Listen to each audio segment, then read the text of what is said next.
Amen. Purihin po ang Panginoon. Isang mapagpalang umaga po sa bawat isa sa atin. Ang devotion po natin sa umagang ito ay magmumula po sa Door of Faith, Hualien, Taiwan po, sa pangunguna po ni Pastora Neverisa Masaredo. At bago po tayo magsimula sa pag-aaral ng salita ng Diyos, tayo po muna ay pumikit at manalangin. Hallelujah.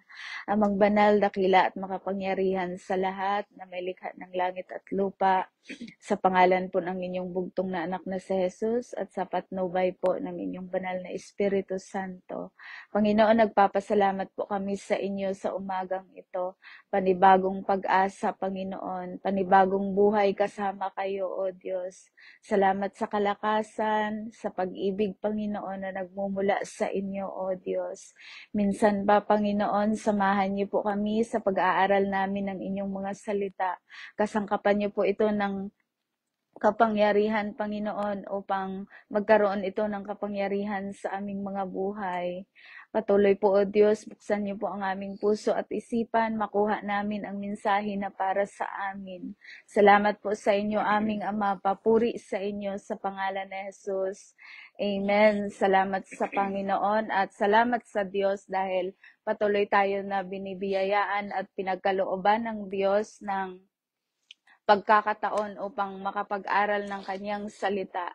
Dahil napakahalaga po ng pag-aaral ng salita ng Diyos o paglalaan ng oras at panahon para sa kanyang mga salita. Dahil hindi naman lingid sa ating kaalaman at lagi natin ito naririnig sa mga mensahe na palapit yung muling pagbabalik po ng ating Panginoong Jesus, the second coming of Jesus Christ.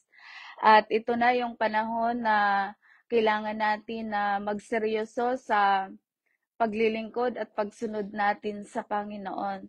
Dahil sobrang iksi lang po talaga ng buhay natin dito sa lupa.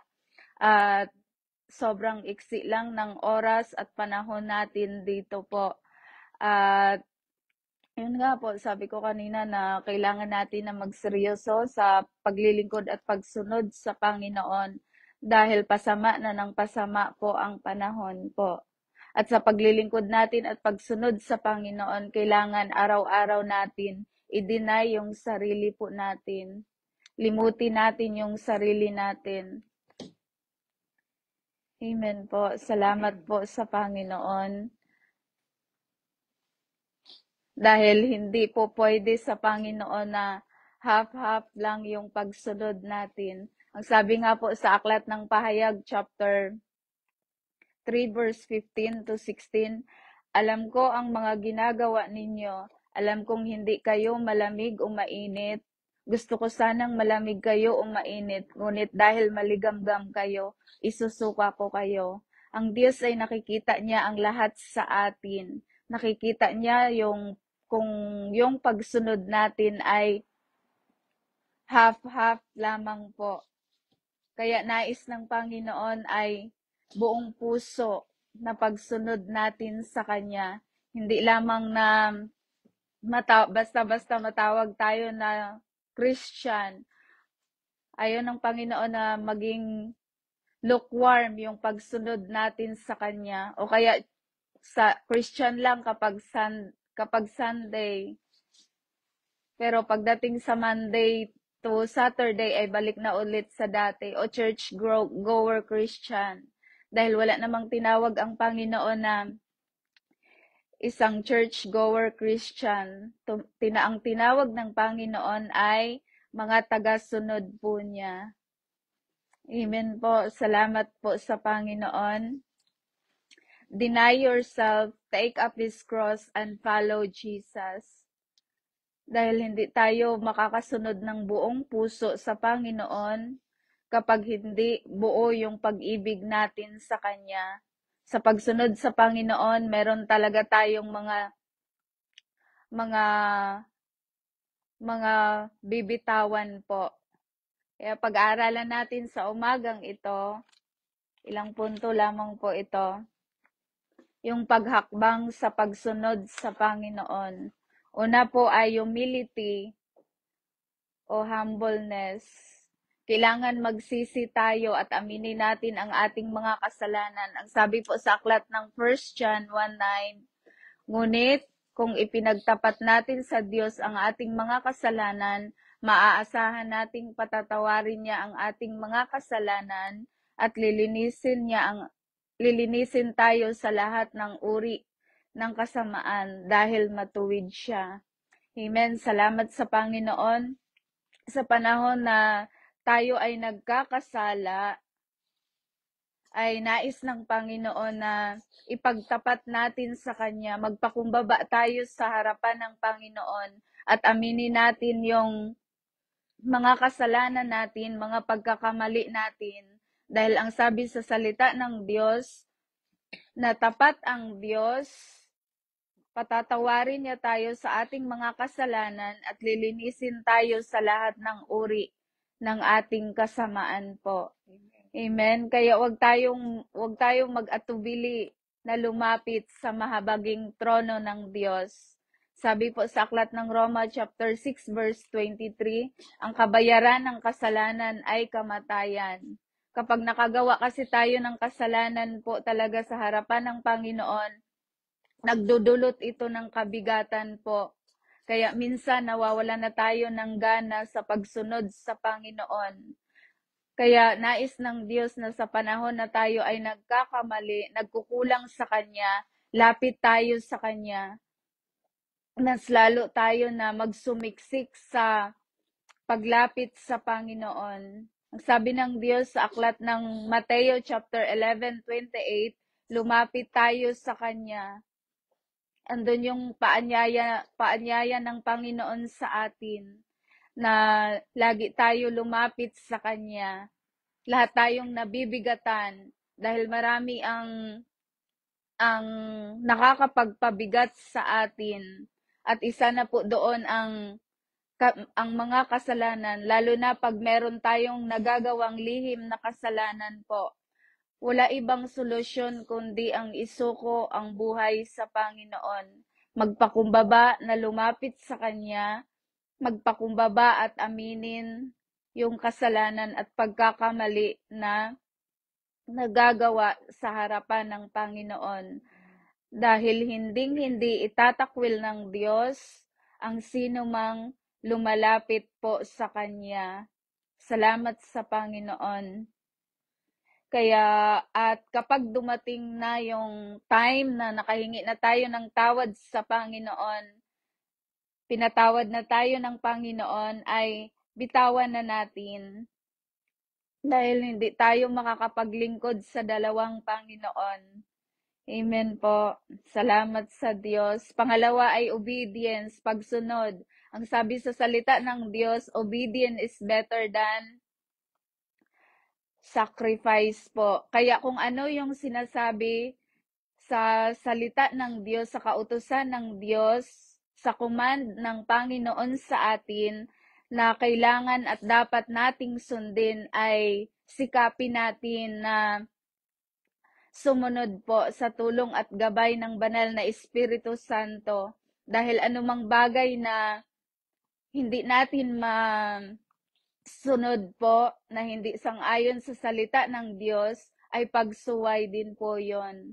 At maliit man o malaki na pagsuway natin sa salita ng Diyos, ay kasalanan pa rin po yon. Amen. Kaya salamat sa Panginoon. Kaya tulungan tayo.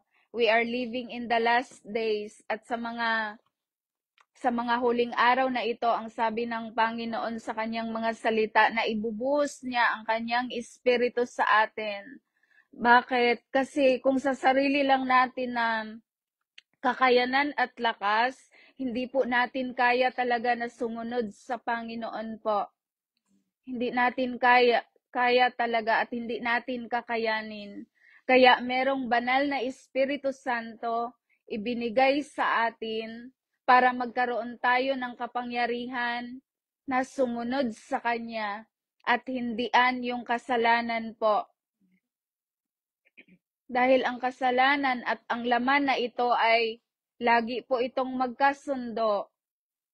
Kaya ang sabi sa atin ng salita ng Diyos, na mamuhay tayo ayon sa patnubay at gabay ng banal na Espiritu Santo, deny yourself, take up His cross, and follow Jesus. Dahil sa pagsunod sa Panginoon, talagang talikuran mo yung sarili mong kagustuhan. Marami ka talagang i-deny alang-alang sa pagsunod sa Panginoon. At nakahanda ka humarap kahit sa mga pasakit, mga pagtitiis, alang-alang sa pagsunod sa Panginoon. Salamat sa Diyos. At pangatlo po ay read God's Word. Mateo 4, chapter 4, verse 4. Hindi lamang sa tinapay na bubuhay ang tao, kundi sa salita ng Diyos na lumalabas sa kanyang bibig. Only God's Word can satisfy us po. Hindi natin pwede ma-claim sa sarili natin na tayo ay mga Kristiyano kung hindi tayo nagbabasa po ng salita ng Panginoon. Dahil ang salita ng Diyos, ang sabi po sa Joshua chapter 1 verse 8 po, huwag mong kalimutang basahin ang aklat ng kautusan. Pagbulay-bulayan mo ito araw at gabi para malaman mo kung paano mo matupad ng mabuti ang lahat ng nakasulat dito. Kung wala pala tayong pagbulay-bulay sa salita ng Diyos, malabo po na masunod natin kung ano yung sinasabi po ng salita ng Diyos sa atin po. Malabo na makasunod tayo sa Diyos, sa nais at kalooban ng Panginoon. Bakit? Dahil wala tayong oras at panahon sa pagbulay-bulay, sa pagbabasa ng salita ng Diyos. Dahil malinaw po sa sinabi sa salita ng Diyos na sa pagbulay-bulay at pagbabasa sa kanyang salita, ito yung paraan para matupad natin, magkaroon ng kaganapan sa buhay natin, ang salita ng Diyos. Sabi pa po dito na kung gagawin mo ito, uunlad ka at magtatagumpay. Kaya ito lang talaga ang paraan po. Read God's Word. Ito ang paraan para sa ating pag-unlad at pagtatagumpay. At ang totoong pag-unlad at pagtatagumpay kapag tayo ay nasa piling ng Panginoon po. Amen. Salamat sa Panginoon. Ang salita ng Diyos ang magdadala sa atin sa isang maunlad at matagumpay na buhay po. Read the Word of God daily and meditate it day and night. At ang salita ng Diyos ang magbibigay sa atin ng kagalakan, kapayapaan po at kaligayahan. Salmo 119 verse 105. Ang salita nyo ay katulad ng ilaw na nagbibigay liwanag sa aking dadaanan. Amen. Habang ang mundo ay pasama ng pasama po, padilim ng padilim. Kaya ang mga salita ng ang mga anak naman ng Diyos ay paningning ng paningning. Bakit? Dahil namumuhay tayo at nakadepende sa salita ng Diyos. Ito yung liwanag ng buhay natin po. Salamat sa Panginoon. Kaya we are living in the last days. Huwag natin po hayaan na tayong maglaan ng oras at panahon po sa salita ng Panginoon po. Amen. Salamat sa Panginoon. Huwag natin hayaan na tulog po yung ating pananampalataya po. Ngayon malakas, bukas ay hindi na. Parang lukewarm lang din po tayo niyan. Ang sabi sa salita ng Diyos, kapag maligamgam tayo, maligamgam yung ating pananampalataya, maligamgam yung pag-ibig natin sa Panginoon, isusuka tayo ng Diyos. Kaya it's time to wake up po and stand up for Jesus. napakaiksi lang ng buhay. At ang Panginoon ay malapit nang bumalik. Patuloy na panghawakan natin mabuti ang mga bagay na makalangit. Panghawakan natin ang mga bagay na makalangit po, ang mga heavenly things. At bitawan natin ang makamundong bagay, ang kasalanan. Patuloy na magsisi tayo at mamuhay sa nais at kalooban ng Panginoon. Sabi pa po sa aklat ng Mateo chapter 3 verse 8, kung tunay na nagsisisi kayo sa inyong mga kasalanan, patunayan ninyo ito sa inyong mga gawa. Napakalinaw po dito sa salita ng Panginoon na ang totoong nagsisisi ay merong panibagong buhay po sa piling ng Panginoon. Nakikita po ang pagbabago. Huwag natin hayaan na tagapakinig lang tayo o nagbabasa lang ng salita ng Panginoon po. Sikapin natin na maisabuhay ito, mai-apply sa sarili natin sa tulong at gabay ng banal na Espiritu Santo. At pang-apat po ay prayer life po. Dahil napakadelikado po sa isang Kristiyano o sa isang mananampalataya na mawala po ang pananalangin dahil ito yung communication natin sa Panginoon po. Sa loob na nga lang ng isang araw na wala tayong communication sa Panginoon po ay parang maghapon na drain yung buhay natin. At kaya ko nasasabi ito dahil naranasan ko din po sa maghapon na walang intimacy, communication po sa Panginoon ay sobra po, nakakapanghina po talaga. Kaya ang sabi po sa salita ng Diyos sa Efeso chapter 6 verse 18, at manalangin kayo sa lahat ng oras sa tulong ng banal na Espiritu. Hindi lang ang pananalangin po or pakikipag-ugnayan natin sa Panginoon bilang mananampalataya ay hindi lamang po sa panahon na meron tayong kailangan o meron tayong prayer request sa Panginoon, meron tayong gusto sa Panginoon po. Ang paglapit sa Panginoon sa pamamagitan ng pananalangin ay sa lahat ng oras. Bakit? Dahil andyan yung gawa lagi ng kaaway po sa buhay natin.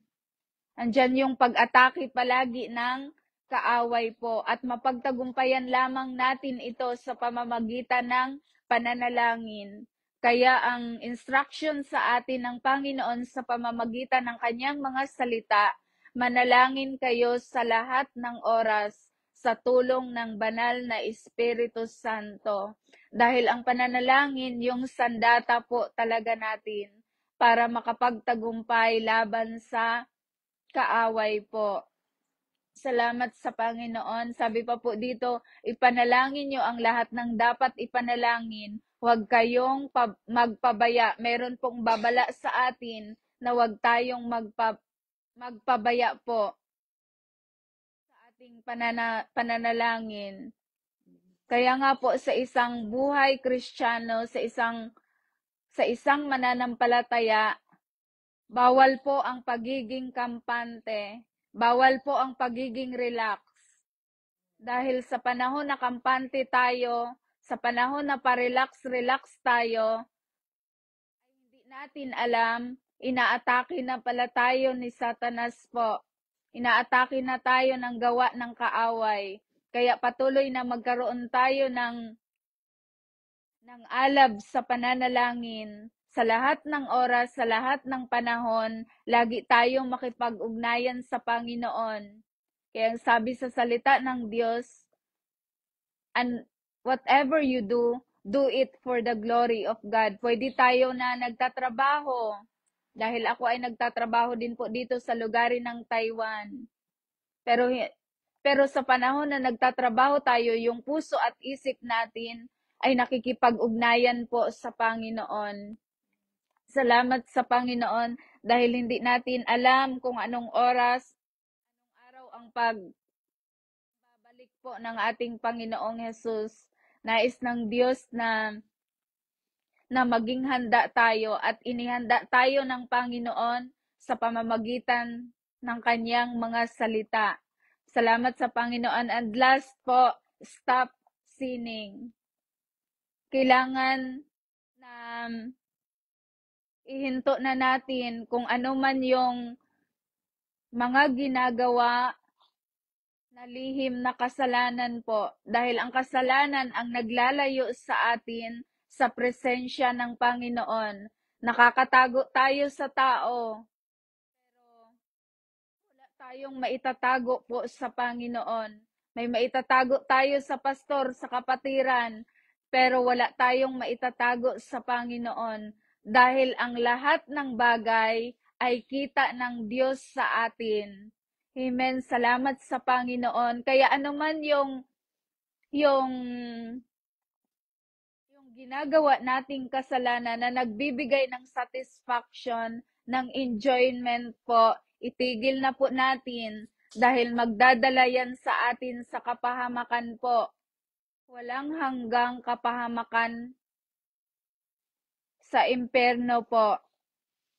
Kaya sikapin natin na talagang makasunod sa nais at kalooban ng Panginoon po. Temporary lang ang kaligayahan, ang satisfaction na kayang ibigay po ng kasalanan. Pero ang dulo po nun ay kamatayan po.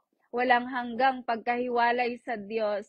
Sabi po sa 1 John chapter 2 verse 15, huwag ninyong ibigin ang mundo o ang mga makamundong bagay. Ang umiibig sa mga ito ay hindi umiibig sa Ama.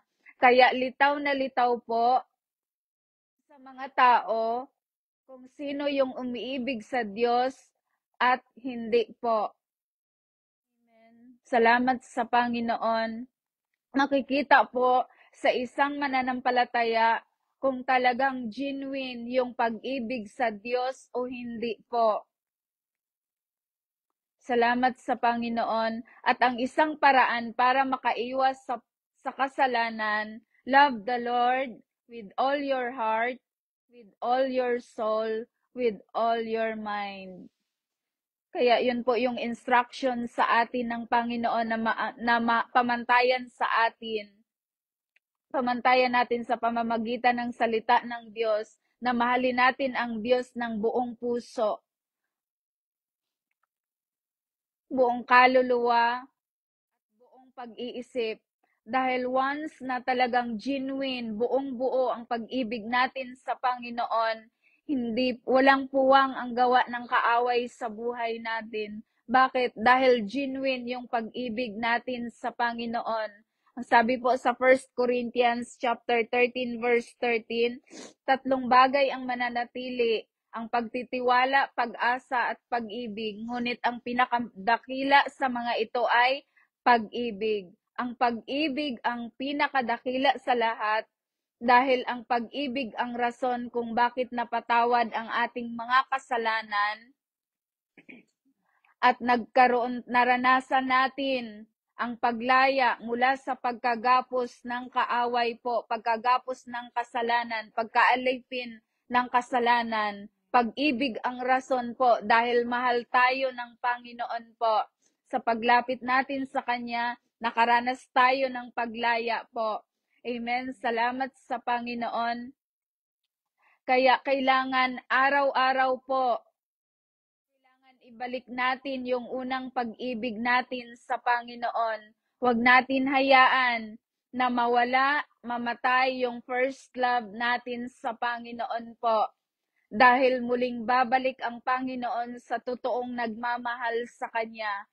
Life is too short at napakaiksi lang po talaga ng oras natin sa mundong ito at hindi pa natin alam kung kailan o hanggang saan yung hangganan ng buhay natin dito sa lupa. Kaya nais ng Panginoon talaga na magkaroon tayo ng intimacy sa Kanya, magkaroon tayo ng prayer life, magkaroon tayo ng oras at panahon sa pagbabad sa Kanyang mga salita. Dahil dito ay lalago tayo, titibay yung pag-ibig natin sa Panginoon po. Salamat sa Panginoon dahil tinawag tayo ng Panginoon na maging banal. We are called to be holy because God is holy. Dahil ang sabi sa salita ng Diyos, walang makakapasok sa Kanyang kaharian nang hindi banal po. Salamat sa Panginoon. Purihin ang Diyos at salamat po sa Panginoon sa Kanyang mga salita na nagbibigay sa atin ng paalala sa bawat araw. Dahil lagi natin tatandaan, mahal tayo ng Panginoon. Dakila at maganda yung plano niya sa buhay ng bawat isa sa atin. Purihin po ang Panginoon. To God be all the glory. Tayo po ay manalangin. Hallelujah. Panginoon, maraming salamat po o Diyos sa inyong mga salita. Patuloy na silyuhan niyo po ito, Panginoon, sa aming mga puso upang magkaroon ito, Panginoon, ng kapangyarihan at hindi manakaw, Panginoon, ng kaaway o Diyos sa aming mga buhay. Bagkus patuloy namin na malakaran, Panginoon, sa bawat araw ang inyong mga salita. Salamat po sa inyo, Panginoon. Pagpalain niyo po ang bawat isa na naabot ng inyong mga salita, Panginoon, sa live na ito, O Diyos. Hallelujah. Kayo po ang patuloy na gumawa at kumilos sa buhay nila. At dalangin ko din po, O Diyos, sa pamamagitan ng live na ito, Panginoon, marami, O Diyos, ang maabot, Panginoon, ng mga kaluluwa. Marami ang maligtas, Panginoon. Hallelujah. Salamat po sa inyo, aming Ama. Papuri sa inyo sa pangalan ni Jesus. Amen. Salamat po sa Panginoon. God bless po sa bawat isa.